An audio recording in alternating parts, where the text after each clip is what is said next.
Something like that. That's the general idea of what we are learning today. My name is Zach, and welcome to my channel. Welcome to Zack Wing Music, and this is the 11th episode. I counted. This is the 11th episode of Jazz for the Rest of Us, my series in which we are taking jazz musical concepts and I'm showing them how you can apply them to styles of music other than jazz. So in the last video, we did something that was a little bit different than what we had done in the couple videos prior to that.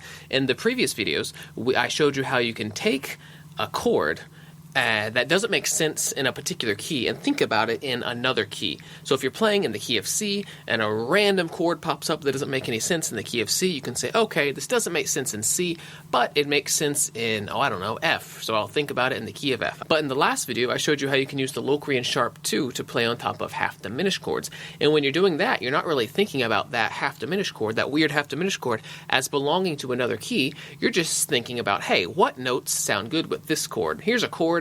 What notes sound good with this chord? Those are the notes that I'm going to play. That's all you're thinking about. You're not necessarily thinking about it as belonging to a particular key. So we're going to continue with that stream of thought today. I'm going to show you another kind of chord scale relationship. Today we're going to learn the Lydian dominant mode, I guess you would call it. I'm not really sure what to call it. The Lydian dominant concept. So when a dominant chord pops up out of nowhere, you know that you can play a Mixolydian on top of that dominant chord.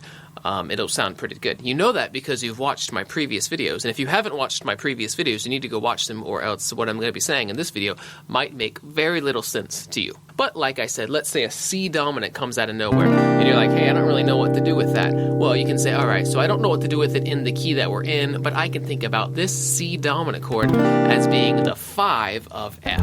So I'm going to play F major notes. I'm terribly out of tune. You could think about it as the 5 of something else. C dominant, that would be the 5 of F major. So you can play in the key of F major. You can play F major scale notes on top of that C dominant, and that'll sound pretty good. But you might remember in the last video, I told you that you can use Locrian on top of a half diminished scale. But when you do that, one of the notes in the Locrian, in that scale, happens to be 1/2 step above one of the notes in the chord. And when you have a note in a scale that is half a step above one of the notes in the chord, they kind of get all dissonant. It doesn't really sound that good. Of course, there's exceptions to that statement that I just made. But anyway, we have the same kind of thing here. In the F major scale, there is obviously an F. In the C dominant chord, there is an E. So when you put an F on top of an E, they kind of rub each other the wrong way. It doesn't really sound that good.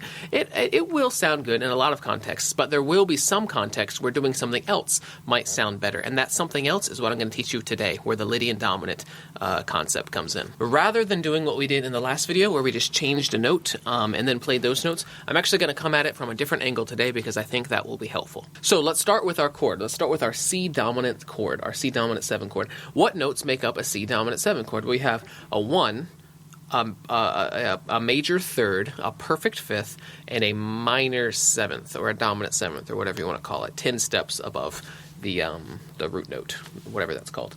So in the key of C, the 1 would be the C, obviously. The major 3rd would be an E. The perfect 5th would be a G, and then the minor 7th, the dominant 7th, whatever we're calling it, is a B flat. So we have C, E, G, and B flat. So whatever scale we're playing, we want to have those notes in the scale. So let's go ahead and go with that. C, E, G, B flat. So we want those notes. But what if we were to take the chord and keep extending it? I had a video on extended chords. If you don't know what I'm talking about, you can go watch that. We did 1, 3, 5, 7. What if we were to take it up to the 9? What kind of 9 would sound good on top of these notes? Well, if you do a flat 9, that would be a half step above the root note. That wouldn't sound that good. If you do a sharp 9, that would be a half step below the 3rd. That wouldn't really sound very good either.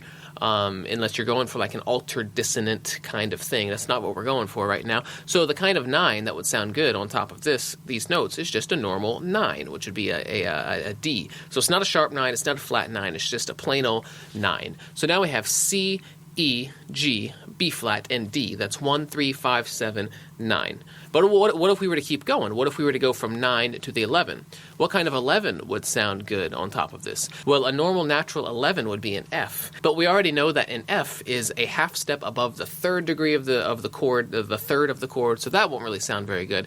A flat 11, that would just be the 3. That wouldn't make any sense. You can do a sharp 11, and that will put some space between the 11 and the 3 and get rid of that half step dissonant thing. So for the C dominant chord, the sharp 11 is going to be an F sharp. The 11 would be F, the sharp 11 is an F sharp. Then what if we were to go from the 11 up to the 13? What kind of 13 would sound good? Well, a flat 13 would be a half step above the G, above the 5. That wouldn't sound very good. A sharp 13, that doesn't make any sense. That's the same note as the 7, just an octave up. As a minor 7. So what do we get? We just get a plain natural 13. So we had a natural 9, a sharp 11, and a natural 13. And in the key of C, or when we're dealing with a C dominant chord, that 13 is going to be an A. So we had 1, 3, 5, 7, a 9, a normal 9, a sharp 11, and a normal 13. In the key of, when we're dealing with a C chord, a C dominant chord, that's going to be C, E, G, B flat, D, F sharp, and A. If we were to take all those notes and put them in sequential order, you would have C, D, E, F sharp, G, A, B flat, and then of course C. And that group of notes will sound good on top of a C dominant chord that just kind of comes out of nowhere that we're not sure what to do with. So how are we going to remember these notes? Well, normally, if you were thinking about it as Mixolydian, you would be playing the F major scale on top of this C dominant. And the only difference between the F major scale and these notes that we just laid out is that the F is not an F, it's an F sharp. Other than that, all the notes are exactly the same. So you could think about it like that, as an F major scale with the F raised, or C Mixolydian with one of the notes, I guess that would be the 4th degree of the scale, raised up. But there actually is an easier way to think about this, I think. You could think about it as the G melodic minor scale.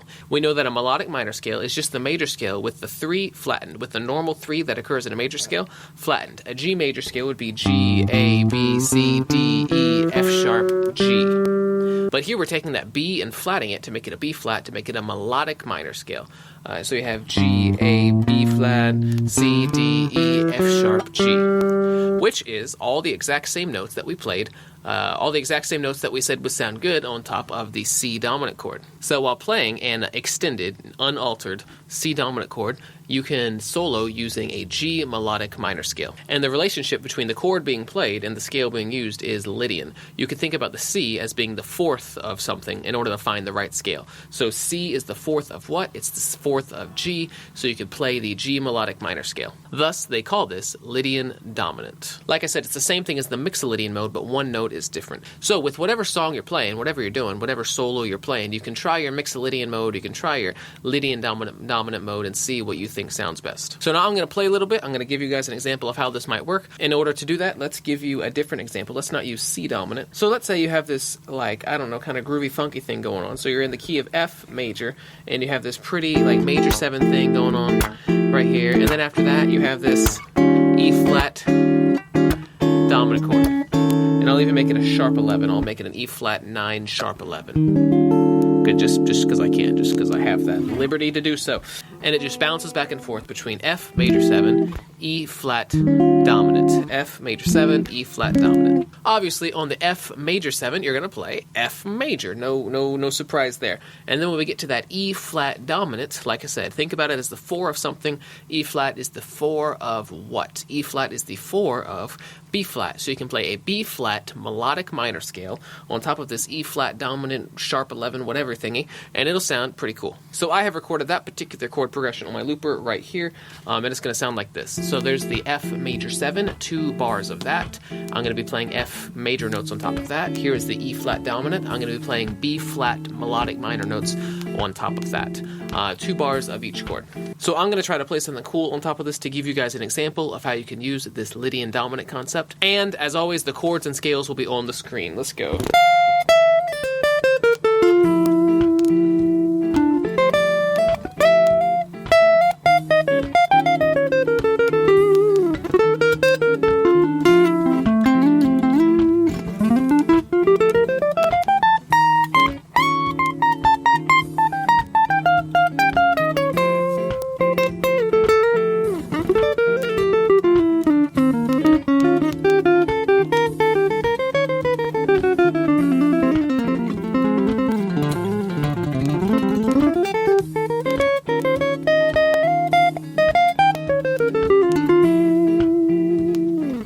liked all that except for the ending. I thought the ending was pretty lame. But other than that, it was alright. That should give you an idea of what you can do with this whole Lydian dominant thing. Side note, you might notice that on top of this second chord in the chord progression, if you try to play Mixolydian, it won't sound very good. So where it's an E flat dominant, if we're thinking in Mixolydian, that means we're going to think about it as the 5. E flat is the 5 of A flat. So we're going to play A flat major notes on top of it and see how that sounds. So here's the F, and here's the Mixolydian.